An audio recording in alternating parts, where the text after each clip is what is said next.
રાધે રાધે, જય શ્રી કૃષ્ણ। તો પાર્ટ 1 માં તમે જોયું કે મેં લડ્ડુજીનો શ્રૃંગાર કરી દીધો છે। તો શ્રૃંગાર એટલો સરસ થયો હતો ને બહુ જ મસ્ત લાગતા હતા લડ્ડુજી। તો પછી મેં એમની નજર ઉતારી દીધી। નજર ઉતારીને એમને ઉપર ગણેશજી જોડે બેસાડી દઈશ, કેમ કે ભોલેનાથને હવે સ્નાન કરાવવાનું છે। તો લડ્ડુજીની નજર તો જુઓ તમે, એમની મારી ઉપર જ હતી, કેટલું પ્રેમથી મને જોવે છે। તો પછી મેં ઉપર બેસાડી દીધા અને હવે હું ભોલેનાથના શિવલિંગ ઉપર પાણીનો અભિષેક કરીને એમનું સ્નાન કરાવી દઈશ। તો હવે સ્નાન કરાયા પછી એ લડ્ડુજી માટે હું નાસ્તો લેવા જઈશ।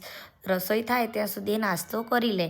તો આપણે જઈશું હવે ભોલેનાથનું સ્નાન કરાવીને નાસ્તો લેવા। તો નાસ્તામાં હું એમને બિસ્કિટ મૂકી દઈશ, એ બિસ્કિટ ખાય ત્યાં સુધી પછી રસોઈ બની જાય। તો હવે બિસ્કિટ ધરાવી દીધા છે અને હવે હું રસોઈ બનાવીશ।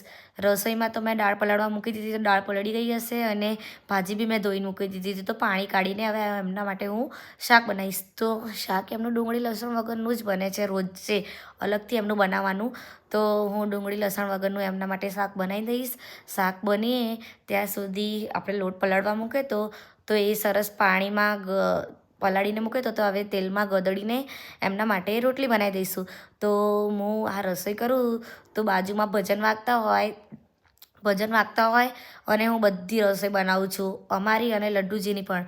તો હવે આપણે રોટલી બનાવી દઈશું। રોટલી બનાવીને પછી એમને જમાડી દઈશું।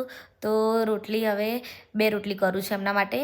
તો 2 રોટલી કરીને પછી આપણે જઈશું જમાડવા માટે। તો જો અમે જમવાનું એમનું રેડી થઈ ગયું છે, જોડે પાપડ બી એમને હું આજે જમાડીશ। તો જો પહેલાં 2 કોળિયા હું એમને રાધાકૃષ્ણના નામથી હું જમાડું છું, પછી એ જાતે જમી લે છે અને પાણી બી મૂકી દઉં જોડે, તો જમીને એ પાણી પી લે। છેલ્લે હું પીવડાવું જ, પણ પહેલેથી હું મૂકી દઉં, કદાચ તીખું લાગે તો એ પાણી પી લે। પછી હું એમનો બેડ સરખો કરી દઈશ।